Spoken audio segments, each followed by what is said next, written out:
Selesainya yang tadi.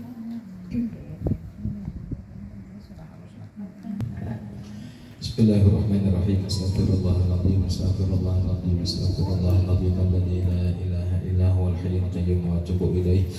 Ala ma nawa bihi salafus Syekhuna wa mu'allim hadzal kitab wa usulil furu'ihim syai'un lahum wal Fatihah. A'udzu billahi minasyaitonir rajim. Bismillahirrahmanirrahim. Alhamdulillahi rabbil alamin arrahmanir rahim maliki yaumiddin. Iyyaka na'budu wa iyyaka nasta'in ihdinas siratal mustaqim siratal ladzina an'amta 'alaihim ghairil maghdubi 'alaihim waladdallin. Amin. Assalamualaikum warahmatullahi wabarakatuh. Bismillahirrahmanirrahim. Alhamdulillahi rabbil alamin. Allahumma salli wa sallim wa barik ala sayyidina Muhammad al-amin wa ala alihi wa sahbihi ajma'in. Qalu subhanaka la ilma lana illa ma 'allamtana innaka antal alimul hakim wa tub 'alaina innaka antat tawwabur rahim. Rabbi shrah li sadri wa yassir li amri wahlul 'uqdatam min lisani yafqahu qawli. La haula wa la quwwata illa billahil aliyyil azim. Bapak Ibu hadirin hadirat yang sama-sama dimuliakan Allah, dan mudah-mudahan menjadi calon-calon husnul khatimah, amin ya rabbal alamin. Alhamdulillah wa syukurillah, kita ucapkan, kita panjatkan puji syukur kehadirat Allah subhanahu wa ta'ala. Salawat serta salam Allahumma salli wa sallim wa barik ala sayyidina Muhammad. Mudah-mudahan selalu tercurah kepada junjungan kita Nabi besar Muhammad sallallahu alaihi wasallam. Hari ini kita memulai kitab yang kedua, yaitu kitab Hidayatus Salikin fi Suluki Maslakil Muttaqin, karangan Datuk Syekh Abdul Somad Al-Kalimbani, salah satu kawan daripada Datuk Kalampayan, dan sidin perwakilan daripada Sumatera. Jadi kan dahulu itu Datuk Kalampayan ada empat bakawan yang belajar ke Mekah. Jadi setiap pulau itu ada perwakilan. Pulau Sumatera Syekh Abdul Somad, Pulau Jawa Syekh Abdullah kalau tidak salah Al-Misri, kemudian di Sulawesi kadang turun cuma Al-Bugisi kan kalau tidak salah. Nah di Kalimantan itu adalah Datuk Kalampayan. Nah, ini karangan Syekh Abdul Somad Al-Kalimbani. Kemudian dahulu itu sebelum cetakan ini tulisannya itu ada yang tak salah. Jadi karena ada yang tak salah, ditahqiq, dibujurakan oleh Tuan Guru yang bernama Tuan Guru Kiai Haji Ahmad Fahmi Zamzam. Beliau sudah meninggal, dan sebelum sidin meninggal ada mendirikan pondok pesantren Yasin. Nah di antaranya di Muara Teweh ada juga Yasin. Nah di Banjarmasin itu cabangnya di Banjarbaru, ya kan, pondok pesantren Yasin. Jadi sidin mentahqiq, membujurakan kata-kata yang tak salah. Karena bila katanya tak salah, pemahamannya tak salah. Bila pemahamannya tak salah, bahwalan. Kemudian diantaranya ini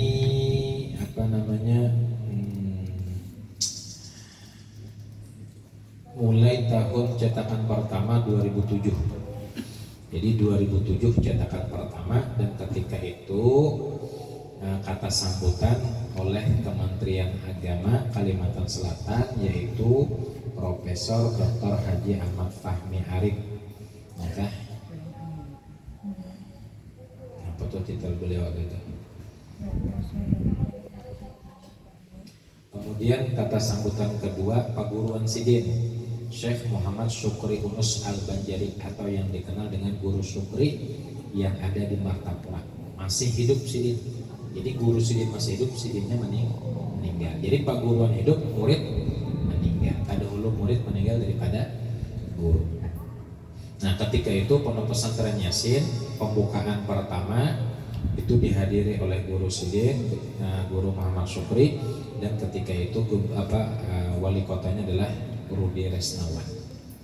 Itu kenal pembukaan pondok pesantren ada.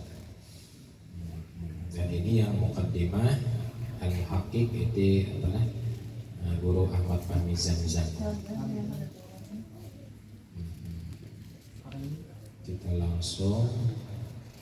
Kemudian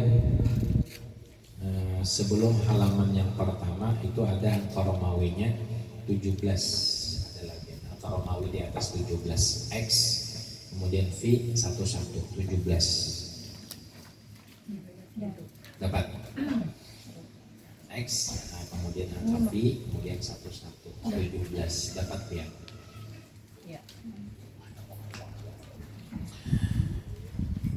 Kitab Hidayatus Salikin ini mengambil daripada karangan Imam Ghazali. Jadi riwayat hidup Imam Ghazali kita baca sedikit mengambil berkat. Mudah-mudahan kita dapat rahmat barakah. Karena diyakini Imam Ghazali wali Allah Ta'ala. Dapat ya halaman, bukan halaman. Cuma Romawinya X 5 11 17. Dapat ya? Dapat? Oke, dapat barakah.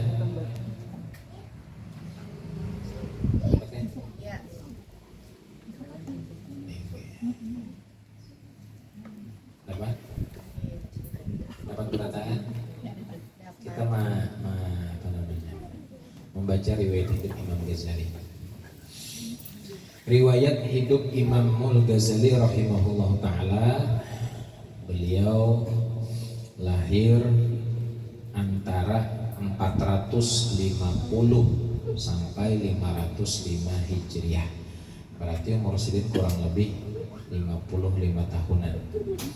Kemudian Masehinya antara 1508 sampai 1111. Imamul Ghazali rahimahullah ta'ala adalah di antara tokoh pemikir Islam yang ulung dan telah mendapat gelaran di kalangan kaum muslimin sebagai Hujjatul Islam.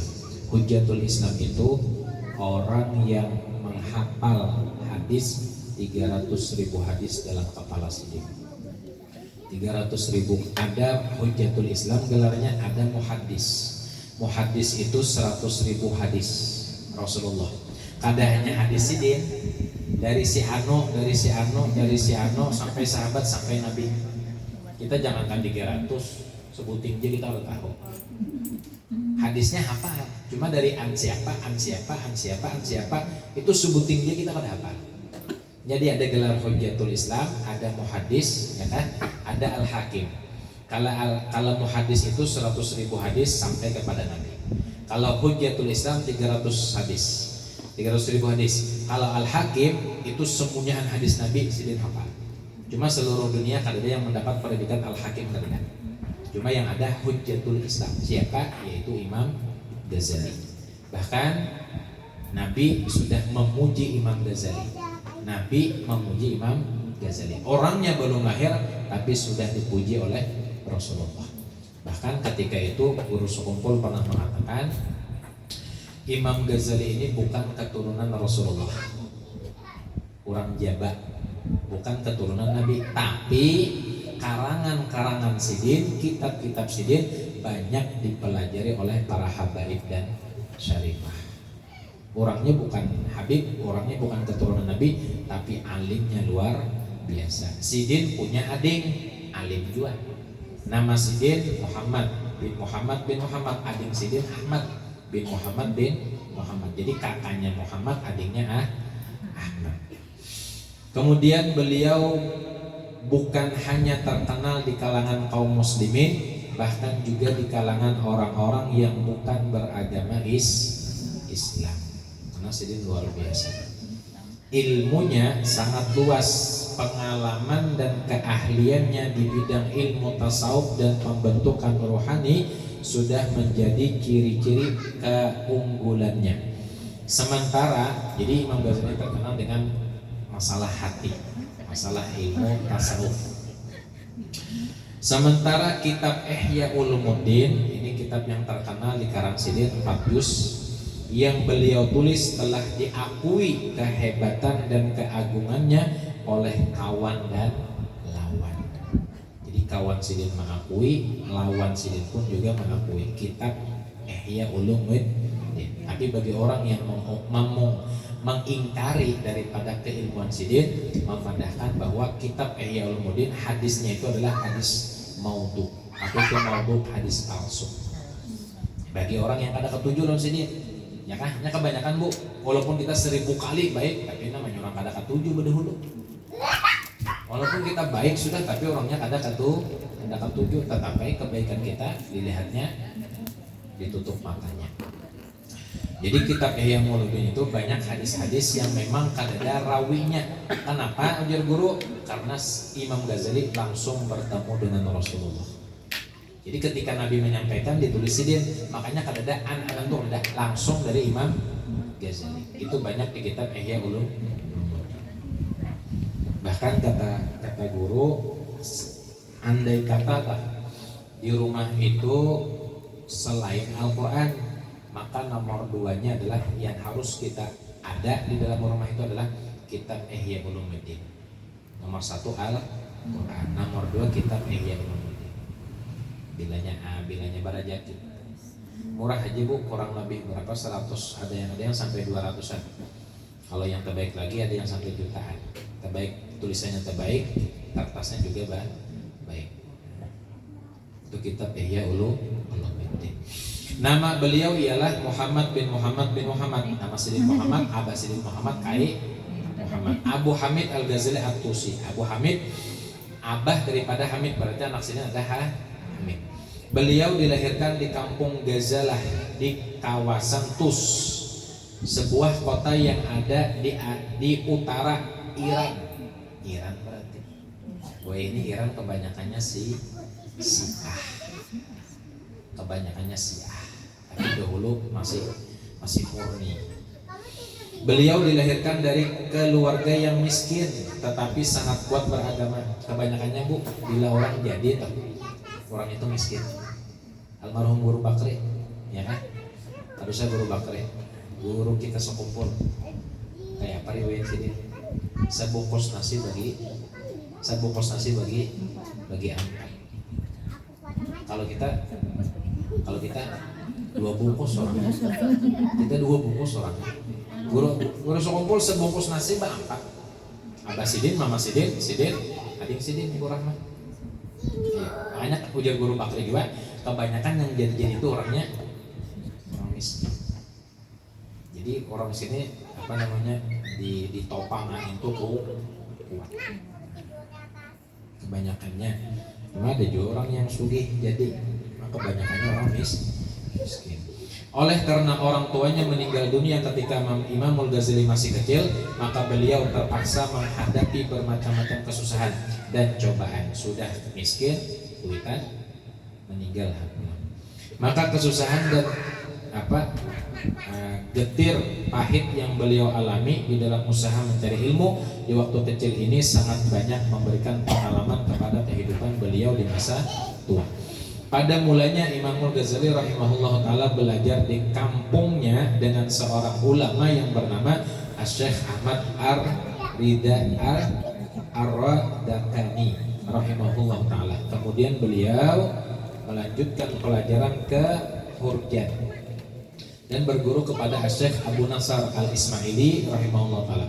Setelah itu beliau melanjutkan pelajaran ke Naisabur dan memberi perhatian mengambil pelajaran daripada Imamul Haramain Al-Juwaini rahimahullah ta'ala. Oleh karena kesungguhannya dan kepandaiannya, pintar berarti sih, maka Imamul Haramain telah pun menggelarnya sebagai Bahrun Mukdim. Mukdik artinya lautan luas yang tidak bertepi. Berarti orangnya pintar. Imam Ghazali juga memandangkan bila anak itu pintar, satu yang nomor utama adalah pemakanannya di sini. Pemakanannya harus halal 100%. Gawiannya halal, berarti duitnya dapat halal. Imbah dapat duit halal, menukarakannya bakat kada pulang. Nah itu pulang. Dan menukarakannya nih orangnya sah kada jual belinya. Makanya kan semalam sudah dikatakan kakanakan jangan disuruh. Nah, tukarakan baras jangan. Karena syarat fikih sahnya jual beli antara pembeli dan penjual, orangnya akil lagi balik, orangnya bakal lagi balik. Jadi jangan lagi disuruh kekanakan nukar beras, jangan lagi kekanakan disuruh nukar gula, bahkan sampai pemakanannya pun kalau perlu dijaga. Makanya syarat utama bila hendak anak tuh pintar adalah makanan harus 100% halal. Jadi gawiannya halal, mendapatkan hasil yang halal, duitnya halal. Kemudian sudah dapat duit pulang, kayak jual belinya. Kemudian sudah jual belinya akad pulang, si penjual antara penjual dan pembelinya pulang, apakah sudah masuk syarat sah jual beli? Harus diperhatikan. Apabila Imamul Haramain meninggal dunia pada tahun 478 Hijriah, maka Imamul Ghazali rahimahullah ta'ala pergi ke Sakar dan bertemu dengan Al-Wazir atau Menteri Nidhamul Muluk yang sangat menaruh minat terhadap ilmu dan para ulama. Setelah Wazir Nidhamul Muluk mengetahui keluasan ilmu Imamul Ghazali, maka beliau terus saja lantiknya sebagai mahaguru di Al-Madrasah An-Nidhamiyah. Mahaguru berarti kan orangnya luar biasa, mahaguru ya kan, bahasa kita ini guru besar di Baghdad. Sedangkan Imamul Ghazali pada waktu itu baru mencapai usia 34 tahun. Istilah ini sudah S3, guru besar, tidak hanya guru besar, profesor, doktor, profesor, guru besar. Profesor belum tentu guru besar, tapi kalau guru besar berarti profesor. Bila kita ada tahun, karena bila kita ragu-ragu tahun itu ada rumah, dosennya doang. Sedangkan Imamul Ghazali pada waktu itu baru mencapai usia 34 tahun, dapat titel guru besar. Satu kedudukan yang tinggi dalam dunia Islam pada waktu itu yang belum pernah dipegang oleh seorang ulama yang masih muda seperti Imam Ghazali. Kalau guru ulun memadahkan waktu di kuliah, bila hendak ilmu cepat masuk di sini, amalkan puasa sunat Senin Kamis, amalkan di sini.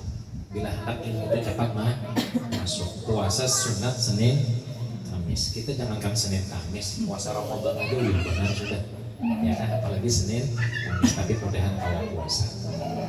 Karena kan tadi mendoakan suruh puasa. Yang masih muda seperti Imam Ghazali, dan dari masa ke masa kedudukan beliau bertambah kuat dan pengaruhnya bertambah besar sehingga penghormatan yang diberikan kepada beliau melebihi daripada penghormatan yang diberikan kepada pihak istana dan pemerintah. Bahkan pemerintah, raja pun tunduk lawan silih. Beliau mengajar di madrasah ini lebih kurang 10 tahun. Setelah itu timbul di hati Imam Ghazali rahimahullah satu keinginan yang sangat mendesak untuk meninggalkan kedudukan yang tinggi itu. Lalu beliau terus beruzlah, mengasingkan diri dan berhadap pada diri sendiri, khalwat. Maka pada tahun 488 Hijriah beliau pergi meninggalkan Baghdad dan meninggalkan segala kekayaan. Sudah nyaman sih, sudah nyaman, duduknya nyaman, duit disediakan, istana ada, tapi udah mengajar 10 tahun sidin hendak mengasingkan diri. Kemudian selain kekayaan, pangkat dan penghormatan sudah ada. Untuk seterusnya beliau melazimkan diri mempelajari ilmu tasawuf dan pujian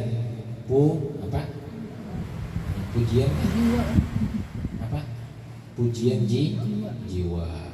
Jadi mendalami ilmu tasawuf, padahal orangnya sudah pintar. Beliau pada mulanya pergi ke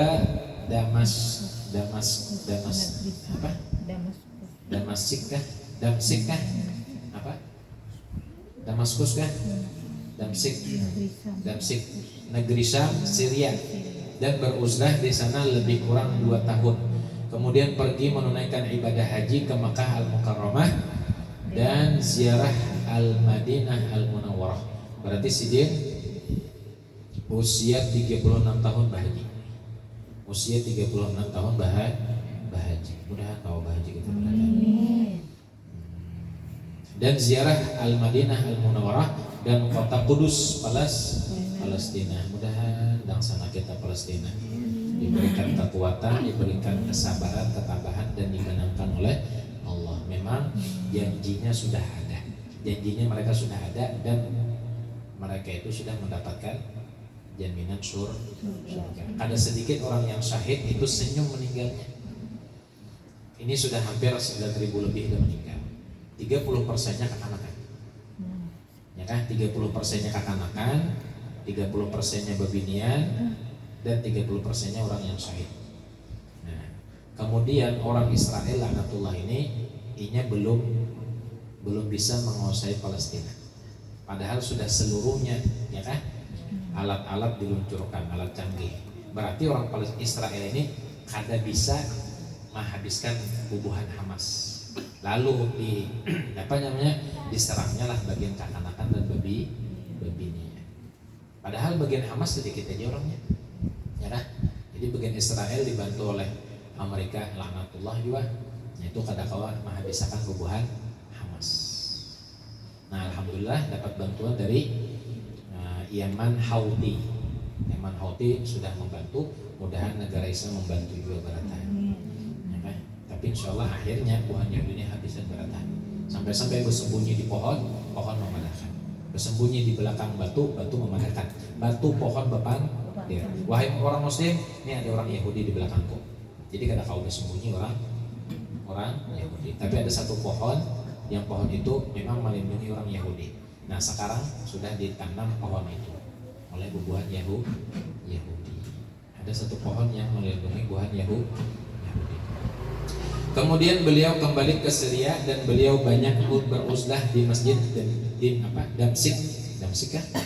Damaskus Al-Jami' Al-Mawali Al-Amawi, dan di sanalah beliau mulai mengarang kitabnya yang masyhur itu, yaitu Ihya Ulumuddin. Dan tempat yang dipilih oleh Imam Ghazali untuk beruzlah itu sampai sekarang ini masyhur dengan sebutan Az-Zawiyah Al-Ghazaliyah. Zawiyah itu tempat, yaitu di sudut belakang sebelah kanan masjid tersebut. Di mana tadi? Di Syria. Sampai ini berarti ada masjidnya. Di mana Sidin mengarang? Di sudut belakang sebelah kanan masjid tersebut. Setelah itu Imam Ghazali rahimahullah ta'ala, berarti ketika di masjid sebelah kanan itu, disitulah bertemunya Imam Ghazali dengan Rasulullah dalam masjid bertemunya. Karena di dalam kitab Ihya Ulumuddin itu banyak hadis yang keadaannya, tapi langsung Imam Ghazali mendapat dari Rasulullah. Berarti di dalam masjid ditemui oleh Nabi Muhammad SAW. Dan ketemu Rasulullah. Dan kadangnya sekali ya kalau, tapi paling kada ya sekali lah. Ujar Guru Sudi, nikmat yang paling kuno bertemu dengan Rasulullah. Bila bertemu dengan Nabi, otomatis akan terkumpul lawan Rasulullah. Ujar Guru Sekumpul, umur 40 belum ketemu Nabi, rugi di sini. Kita berapa umur sudah? Dia berapa umur sudah? Ada yang kepala 4, ada kepala 5, ada kepala 6. 70. Jadi umur 40 belum bertemu Nabi, rugi ujar Guru Sekumpul. Berarti kita kurang perhatian dengan salawat dibanyak. Setelah itu Imam Al-Ghazali rahimahullah ta'ala pulang ke kampung asalnya Tus dan tinggal di sana lebih kurang 6 tahun. Kemudian pada tahun 499 Hijriah beliau diminta oleh Fakhrul Muluk, anak Nidhamul Muluk, supaya beliau dapat mengajar di madrasah An-Nidhamiyah yang ada di Naisabur. Oleh karena Imam Ghazali rahimahullah ta'ala memandang bahwa beliau bukan hanya diciptakan untuk membimbing dirinya sendiri, tetapi juga untuk membimbing umat, maka beliau bersedia memenuhi panggilan Fakhrul Muluk untuk mengajar di madrasah Nidhamiyah Naisabur itu. Publik pelajari. Pada tahun 500 Hijriah telah terjadi pembunuhan terhadap Fakhrul Muluk, ada yang Kanaka 7, dan terjadi kekacauan di dalam negeri. Maka Imam Ghazali rahimahullah memilih untuk pulang ke kampung asalnya di Tus. Lalu beliau mengasaskan sebuah madrasah dan zawiyah pondok berhampiran dengan rumah kediamannya. Maka sejak saat itu beliau hanya mengajar di situ dan menghabiskan umurnya dengan mengajar, mengarang dan mendidik murid-murid yang datang mengaji di madrasahnya, sehingga beliau dipanggil ke hadrat Allah Ta'ala pada tahun 505 Hijriah dan jenazahnya dikuburkan di Tobratus. Imam Ibnul Jauzi menghikayatkan daripada Imam Ahmad, saudara Imam Al-Ghazali rahimahullah. Jadi adik daripada Imam Ghazali adalah Imam Ahmad, yang menceritakan peristiwa kematian Imam Al-Ghazali rahimahullah ta'ala. Berkata Imam Ahmad tersebut, adik daripada Imam Ghazali, setelah terbit fajar itu apa? Terbit, muncullah pagi berarti. Setelah terbit fajar hari Isnin 14 Jumadil Akhir tahun 505 Hijriah, saudaraku yang bernama Imam Al-Ghazali berwudu dan terus sembahyang subuh. Setelah sembahyang beliau berkata, bawa ke sini kain kapanku. Berarti orangnya sudah tahu. Apa artinya, Bu? Kita harus bersedia kain kapan dan kita harus bersedia lubang, ya kan? Harus, itu harus. Rumah alhamdulillah biasa sudah di dunia. Rumah masa depan lubang kubur. Lawan perlengkapan yang lainnya, di antaranya tadi kain kafan harus. Berarti Imam Ghazali sudah tahu nih, ya kan? Jadi waktu subuh, kemudian sidin berwudu, kemudian sembahyang subuh. Setelah sembahyang subuh, sidin berucap, bawa ke sini kain kapanku. Lalu beliau mengambil kain kapannya sambil beliau berkata, aku telah bersedia untuk datang memenuhi panggilanmu dengan penuh ketaatan dan kepatuhan. Setelah itu beliau menghunjurkan kakinya menghadap kiblat dan terus beliau menghembuskan nafasnya yang terakhir untuk memenuhi panggilan Tuhan dengan penuh ketenangan. Jadi mbah diambilkan kain kapan, menghunjur sidin, menghunjur apa kiblat, berarti sama kiblat, ya kan? Kemudian kada lawas sidin kepandir, biar sidin bahasa ulunnya, ulun sudah siap ya Allah. Ulun sudah siap. Semoga Allah Ta'ala mencucuri beliau dengan rahmat yang luas, dan semoga Allah memberi kepada kita keberkatan dengan ilmu yang beliau tinggalkan. Umur beliau kurang lebih 55 tahun. Karena sidin tadi lahir berapa, Bu? Tahun 450. Kemudian sidin wafat 505. Berarti sidin berapa? 55 tahun. Tapi walaupun 55 tahun sidin, karya sidin luar biasa. Sampai sekarang dibaca orang. Ihya Ulumuddin, Muraqil Ubudiyah, banyak karangan sidin. Ya kan? Banyak karangan sidin. Umur sidin 55 tapi karangan sidin luar biasa. Mudah kayak sidin juga. Keturunan kita, duren kita kayak sidin juga. Amin ya rabbal. Kita belum lagi masukin lah, soalnya kita mambil manakibnya. Manakib.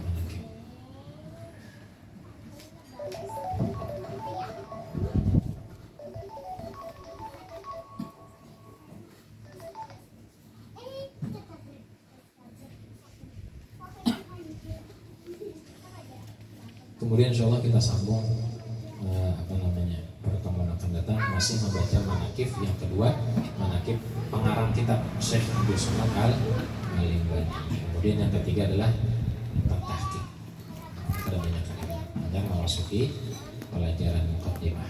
Allah a'lam bissawab. Mungkin kalau dua tahunan lebih kan ini. Dan panjang umur, beribadah kepada Allah, dan terus kita menuntut ilmu, mudah-mudahan mendapatkan titel mati syahid. Amin ya rabbal alamin. Ala hadhihi niyyah wa kulli niyatin salihah ila hadratin nabi wa ali nabi al-fatihah. Billahi minasyaitonir rajim. Bismillahirrahmanirrahim. Alhamdulillahirabbil alamin arrahmanir rahim maliki yaumiddin. Iyyaka na'budu wa iyyaka nasta'in ihdinas siratal mustaqim siratal ladzina an'amta 'alaihim ghairil maghdubi 'alaihim waladdallin. Amin. Bismillahirrahmanirrahim. Alhamdulillahirabbil alamin. Allahumma shalli wa sallim wa barik ala sayyidina Muhammad wa ala alihi wa sahbihi ajma'in. Allahumma ighfir lana dhunubana wa liwalidina warhamhum kama rabbawna shaghira wa jami'il mu'minina wal mu'minat. المسلمين والمسلمات الأحياء منهم والأموات اللهم انفعنا بما علمتنا وعلمنا ما ينفعنا وزدنا علما ويقينا والحمد لله على كل حال نعوذ بالله من حال الهدى اللهم اهدنا بهداك واجعلنا ممن يسار في رضاك ولا تولنا وليسعك ولا تجعلنا من خالف أمرك وعصاك سبحان الله نعم الوكيل نعم المولى نعم النصير لا حول ولا قوة إلا بالله العلي العظيم ربنا آتنا في الدنيا حسنة وفي الآخرة حسنة وقنا عذاب النار صلى الله على سيدنا محمد وعلى آله وصحبه وسلم بفضل سبحان ربك رب العزة عما يصفون سلام على المرسلين والحمد لله رب العالمين تقبل الله منكم ومنكم تقبل يا كريم